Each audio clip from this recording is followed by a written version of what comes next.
So Canon is coming up with a new mirrorless camera called the Canon R3.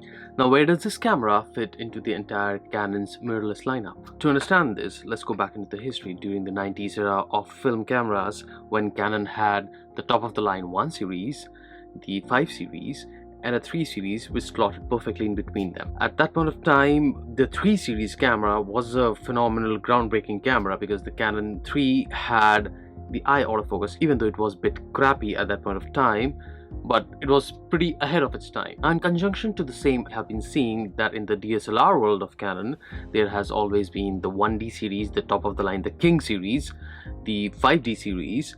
However, of late, the 3 series was missing. Now, with the growing shift from DSLR to mirrorless, Canon obviously is doing away with its DSLR cameras and is paving the way for the mirrorless line to come in.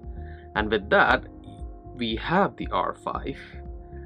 R1 is supposed to be coming around Summer Olympics, and so it makes perfect sense for Canon to launch the R3. Now, going by the leaked images, it's being seen that the R3 will have a full frame body just like the 1DX series, which means it'll have better heat sink built into it, which means better heat dissipation. So R5 problems won't be there. Though I'm not particularly sure about the LCD screen in this camera, my best guess is that it will not be a tilting or a swiveling screen. It's going to be a fixed screen just like the 1DX series, which will make it a more robust and a tank-like body.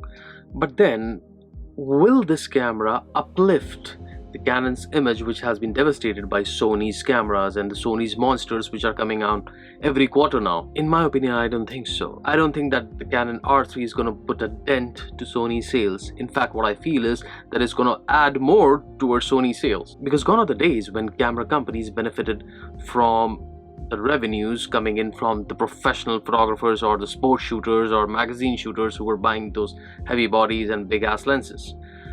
Today, major of the revenue comes from individual content creators, people, the social media generation, the TikTokers and the YouTubers and stuff. And those people, they don't want big ass cameras like this. This is a 1DX.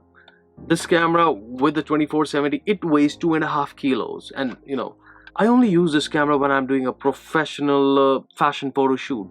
Otherwise, I don't use this camera at all. I switched over to Sony. This video is being recorded on the Sony a7S III and I'm absolutely in love with this camera. It's a small camera, smaller lens, much better to hold with the awesome screen and with the new colors and menus and everything, and I'm in love with Sony now. Yeah, I still love you, Canon, but I don't think Canon R3 is gonna cut any deal for Canon. Canon needs to go back to the drawing board, figure out what they want to do with their future mirrorless cameras, come up with a small camera with a small lens so that it becomes handy. People can actually use it.